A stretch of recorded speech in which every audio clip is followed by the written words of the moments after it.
Hi గారు, స్వప్న power channel. ప్రస్తుతం మనతో పాటు దాము బాలాజీ గారు సీనియర్ జర్నలిస్ట్ ఉన్నారు. వాటితో ఒకసారి మాట్లాడదాం. సార్ నమస్కారం. సార్ నమస్తే.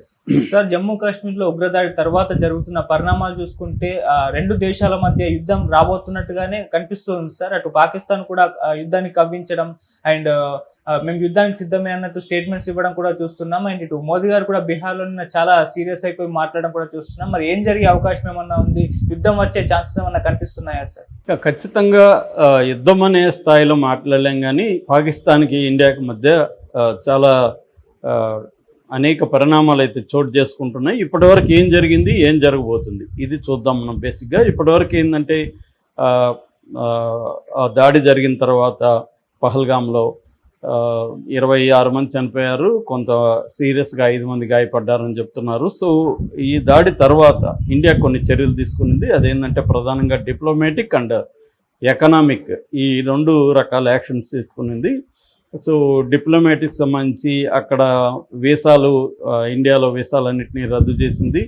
ఇండియాలో ఉన్న పాకిస్తానీ వాళ్ళంతా వెళ్ళిపోమనింది. అట్లాగే మనకు హై కమిషన్లో మన వాళ్ళని అక్కడ నుంచి తగ్గించుకునింది బాగా. అట్లాగే ఇక్కడ డిఫెన్స్ సెక్యూరిటీకి సంబంధించి అడ్వైజర్ వాళ్ళని, పాకిస్తాన్ వాళ్ళని వెళ్ళిపోమనింది.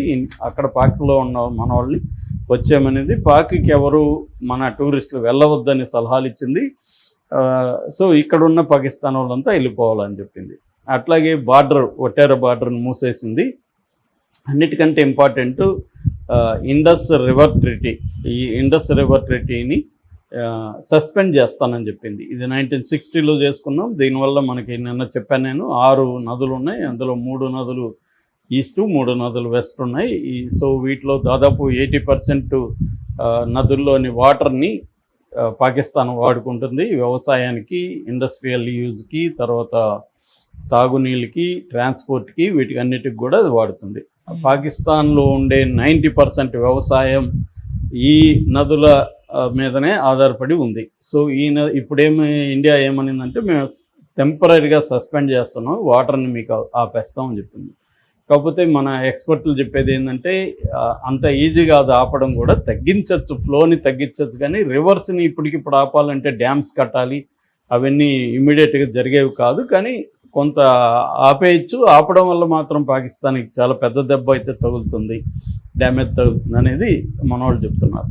వీటితో పాటు ఇంకొన్ని చర్యలు తీసుకుంది. ఎల్ఓసి అంటారు, అక్కడ లైన్ ఆఫ్ కంట్రోలు.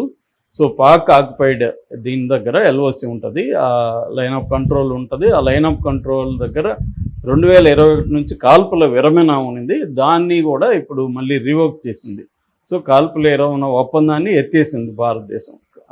దాంతో ఇవాళ మార్నింగ్ నుంచి కూడా అక్కడ కాల్పులు పరస్పరం జరుగుతున్నాయి. మొదట పాక్ సైనికులే మన మీద కాల్పులు జరిపారని చెప్తున్నారు. మన వాళ్ళు రిటాలియేట్ చేస్తున్నారు. ప్రజెంట్ అయితే జరుగుతున్నాయి కాల్పులు సరిహద్దులో దీంట్లో.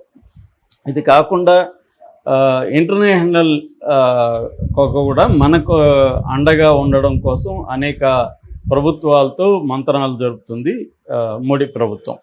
సో ఓవరాల్గా పాకిస్తాన్కి అత్యంత ఇబ్బంది కలిగించే కార్యక్రమం నెంబర్ 1 చెప్పుకోవాలంటే ఇండస్ రివర్ ట్రీటీని సస్పెండ్ చేయడం, దాన్ని ఎఫెక్టివ్గా వాడడం.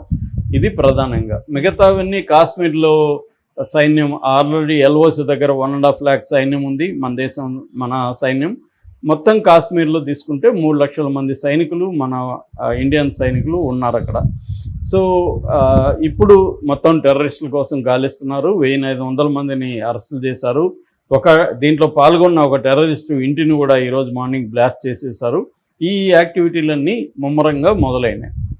అయితే ఈ కాంటెక్స్లో పాకిస్తాన్ వైపు నుంచి చూసుకుంటే పాకిస్తాన్ కూడా రిటాలియేట్ చేసింది. పాకిస్తాన్ కూడా బైలేటరల్ ట్రేడ్ అగ్రిమెంట్స్ అన్నిటినీ రద్దు చేసేసింది, including Simla agreement. Simla agreement అనేది 1972లో అంటే 1971లో బంగ్లాదేశ్ విడిపోయినప్పుడు మనకి పాకిస్తాన్కి యుద్ధం జరిగింది. ఆ యుద్ధం తర్వాత సిమ్లా అగ్రిమెంట్ జరిగింది. ఆ సిమ్లా అగ్రిమెంట్ ఏం చెప్తుందంటే మనకి పాకిస్తాన్కి మధ్య ఎటువంటి గొడవలు జరిగినా మన ఇద్దరమే కూర్చొని శాంతియుతంగా పరిష్కారం చేసుకోవాలా, థర్డ్ పార్టీని అలో చేయొద్దు. అంటే వేరే గవర్నమెంట్ కావచ్చు, వేరే దేశం కావచ్చు, వేరే బాడీస్ కావచ్చు, ఇంటర్నేషనల్ బాడీస్ ఇంటర్వ్యూన్ కాకుండా మనం మాత్రమే బైలేటరల్గా పరిష్కరించుకోవాలనేది ఆ ఒప్పందం. సో ఆ ఒప్పందాన్ని కూడా పాకిస్తాన్ రద్దు చేసింది. అలాగే వాగా బార్డర్ను మూసేసింది పాకిస్తాన్ కూడా వీసాలు రద్దు చేయడం, ఒక సిక్కులు మాత్రం మా దేశానికి రావచ్చు, మిగతా ఎవరు ఇండియా నుంచి రావడానికి లేదని డిక్లేర్ చేసింది. డిప్లొమాట్స్ని వాళ్ళు కూడా వెనక తీసుకున్నారు. ఇది మామూలుగా జరిగింది. అయితే ఇప్పుడు పాకిస్తాన్ ఒక తీవ్రమైన హెచ్చరిక చేసింది. అదేంటంటే మీరు కానీ ఇండస్ రివర్ ట్రెటీని కానీ బ్రేక్ చేస్తే, ఇండస్ వాటర్ ట్రెటీ అంటారు దాన్ని, IWT, ఆ ఇండస్ వాటర్ ట్రెటీని కానీ మీరు బ్రేక్ చేస్తే ఇది మేము యాక్ట్ ఆఫ్ వార్గా పరిగణిస్తాం, అంటే యుద్ధ చర్యగా పరిగణించి మా రిటాలియేషన్ వేరే ఉంటుంది అనేది పాకిస్తాన్ తీవ్రంగా హెచ్చరించింది. ఈ నేపథ్యంలో మోడీ నిన్న బీహార్లో ఎలక్షన్ క్యాంపెయిన్కి వెళ్ళాడు. ఆయన బిగినింగ్లో చనిపోయిన వాళ్ళకి ఆత్మశాంతి కోసం మౌనంగా ఉండి తర్వాత హిందీలో ఉపన్యాసం స్టార్ట్ చేసి, హిందీలో ఆయన ప్రధానంగా ఏం చెప్పాడంటే, మేము ఈ టెర్రరిస్టులని విడిచిపెట్టము, వాళ్ళకి సపోర్ట్ చేసిన వాళ్ళని ఏరి చంపుతాము, వాళ్ళ భూభాగాన్ని కూడా మట్టిలో కలిపేస్తాము అనేది ఆయన చెప్పాడు. దాని తర్వాత సడన్గా ఇంగ్లీష్లో కూడా ఒక చిన్న ఇది మాట్లాడాడు. అదేంటంటే, we identify, we trace and we punish the terrorist and their backers అని ఆయన చెప్పాడు. ఎందుకు సడన్గా, మామూలుగా మోడీ ఎప్పుడు కూడా ఇంటర్నేషనల్ వేదికల్లో కూడా హిందీలోనూ మాట్లాడతాడు, అలాంటి వ్యక్తి సడన్గా ఇంగ్లీష్లో ఎందుకు మాట్లాడాడంటే ఇది ప్రపంచానికి తెలియాలి భారత స్టాండ్ ఏంటో అనేది ఆయన ఫర్మ్. ఇప్పుడు ఇది భారతీయుల్లో ఒక ఉత్సాహాన్ని నింపింది. మోడీ స్ట్రాంగ్గా ఉన్నాడని. అట్ ద సేమ్ టైం పాకిస్తాన్లో బగ్గుమంటున్నారు. ఎందుకంటే మోడీ చెప్పిన మాటల్లో ఏంటి ఉందంటే, టెర్రరిస్టులు మాత్రమే ఆయన చెప్పలేదు. మొన్నటి వరకు ఎప్పుడు కూడా ఇంతకుముందు జరిగినప్పుడంతా టెర్రరిస్టులు అనేవాళ్ళు, ఈసారి వాళ్ళ బ్యాకర్స్ అంటున్నారు. సో టెర్రరిస్టుల బ్యాకర్స్ ఎవరు? ఆబ్వియస్లీ పాకిస్తాన్ సైన్యము, ISI వీళ్ళే టెర్రరిస్టులని తయారు చేసి మనకు పంపిస్తున్నారు. సో కాబట్టి వాళ్ళ బ్యాకర్స్ని కూడా వదిలిపెట్టము, ఐడెంటిఫై, ట్రేస్ అండ్ పనిష్. ఆ పనిష్మెంట్ కూడా ఎలా ఉంటుందంటే, వాళ్ళు కళ్ళ కూడా ఊహించుకోలేని విధంగా పనిష్మెంట్ ఉంటుంది అనేది కూడా ఆయన హిందీలో చెప్పాడు. సో ఈ స్థాయిలో మోడీ ఒక అగ్రెసివ్గా గతంలో అంతా కూడా మోడీ యుద్ధాలు మంచివి కాదు, యుద్ధాల టైం కాదు ఇది అనేది అనేకసార్లు చెప్పిన మోడీ ఈసారి ఒక రకమైన యుద్ధ శంఖారావాన్ని పూరించినాడా అన్నట్టుగా మాట్లాడాడు. అది కూడా చాలా ఫర్మ్గా ఉంది. అంతకుముందు రాజ్నాథ్ సింగ్ కూడా ఇలాంటి మాటలు మాట్లాడాడు. అంటే క్లియర్గా ఇండియా పాకిస్తాన్ చేస్తున్న పదే టెర్రరిస్టులను మన దేశంలోకి పంపి ప్రాక్సీ వార్ అంటారు. ఒకప్పుడు బాంబే అల్లర్లకి, బాంబే బ్లాస్ట్లకి కారణమైంది. అనేక టెర్రరిస్ట్ యాక్టివిటీలని ఇండియాకి పంపించి వాళ్ళకి అక్కడ ట్రైనింగ్ క్యాంప్స్ పెట్టి ఇండియాని అస్థిరపరిచే ఒక కార్యక్రమం మొదటి నుంచి కూడా పాకిస్తాన్ చేస్తుంది. దీన్ని గట్టిగా ఎదుర్కోవాలి. ఎన్ని యుద్ధాలు వచ్చినా కూడా, మేము దాదాపు 4 యుద్ధాలు వచ్చినా కూడా ఎప్పుడు ఇండస్ రివర్ ట్రెటీని సస్పెండ్ చేయలేదు. ఈసారి మాత్రం మేము సస్పెండ్ చేస్తున్నామని చెప్తున్నారు. ఇది ఖచ్చితంగా పాకిస్తాన్ని హర్ట్ చేస్తుంది. ఒకటి ట్రేడ్ మనకి పెద్ద ఏం లేదు. మొత్తం మన ట్రేడ్లో 0.5% వాళ్ళతో ట్రేడ్ ఉంది మనకి. కాబట్టి అది పెద్ద మనకేం ఎఫెక్ట్ లేదు, కానీ పాకిస్తాన్కి అది పెద్ద ఎఫెక్ట్ అవుతుంది.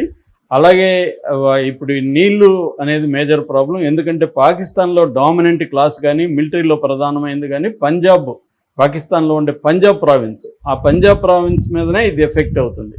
సో వాళ్ళ మీద ఎఫెక్ట్ అయితే మొత్తం పాకిస్తాన్ ఎఫెక్ట్ అవుతుంది. ఆల్రెడీ పాకిస్తాన్ అనేక ఇబ్బందుల్లో ఉంది. ఇటు బలూచిస్తాన్ కానీ, ఇటు ఖైబర్ పఖ్తూన్ఖ్వా అనే ఏరియా కానీ, ఈ 2 ఏరియాల్లో ఆల్రెడీ పెద్ద ఎత్తున అక్కడ తిరుగుబాట్లు జరుగుతున్నాయి. ఈ మధ్యనే బలూచిస్తాన్లో పాకిస్తాన్ ట్రైన్ని హైజాక్ చేసి వాళ్ళు పెద్ద ఎత్తున మిలిటరీ అధికారులను చంపేశారు.